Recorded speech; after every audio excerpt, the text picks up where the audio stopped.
नमस्कार। आज के चले आसलाम একটা নতুন রান্না নিয়ে। এখন চেষ্টা করব প্রত্যেক দিনই রান্না দেওয়ার। তাই আজকে নিয়ে আসলাম চিতল মাছের কাটা চচ্চড়ি। দেখতেই পাচ্ছেন চিতল মাছটার মধ্যে নুন হলুদ এবং একটু আমি কাঁচা পেঁয়াজ দিয়েছি, দিয়ে ভালো করে একটু মাখিয়ে নিচ্ছি। এই যে মাখিয়ে নিচ্ছি। আর এই যে এখানে দেখতে পাচ্ছেন কড়াই বসিয়ে দিয়েছি, হাই ফ্লেমে আছে। এবার দেখুন পরপর কি দিতে থাকি। আপনারা আমাদের চ্যানেল সাবস্ক্রাইব করবেন, লাইক করবেন, প্রত্যেকটা ভিডিও কমেন্ট করবেন এবং শেয়ার অবশ্যই করবেন। এর মধ্যে একটু সরষের তেল দিয়ে দিচ্ছি, ওই 3 থেকে 4 চামচের মতো সরষের তেল চলে গেল এর মধ্যে।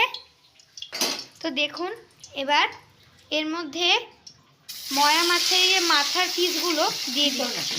আচ্ছা, আমার একটা ভুল হয়েছে, এটা কিন্তু চিতল মাছ। ময়া মাছের যদি কোনো আপনার রেসিপি দেখতে চান কমেন্টে লিখে অবশ্যই জানাবেন, আমরা চেষ্টা করব সেই রেসিপিটা দেখানোর।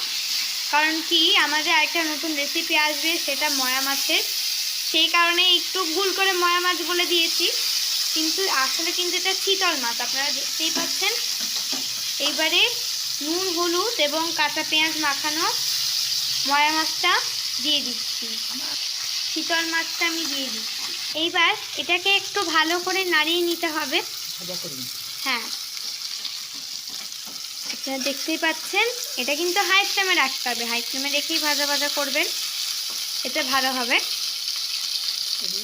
আর এই মাছ কিন্তু দেওয়ার পর একটু ফুটবে, তারপরে দেখবেন আর ফুটবে না, মানে আপনি ভালো করে ভাজা করতে পারবেন।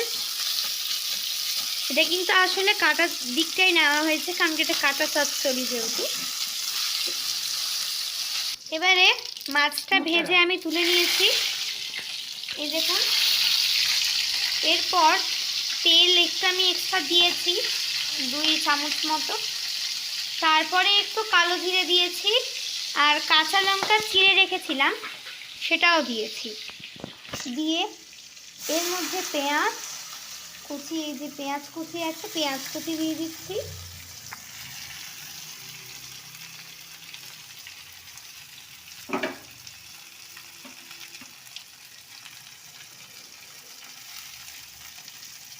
এরপরে একটু নাড়িয়ে নিচ্ছি।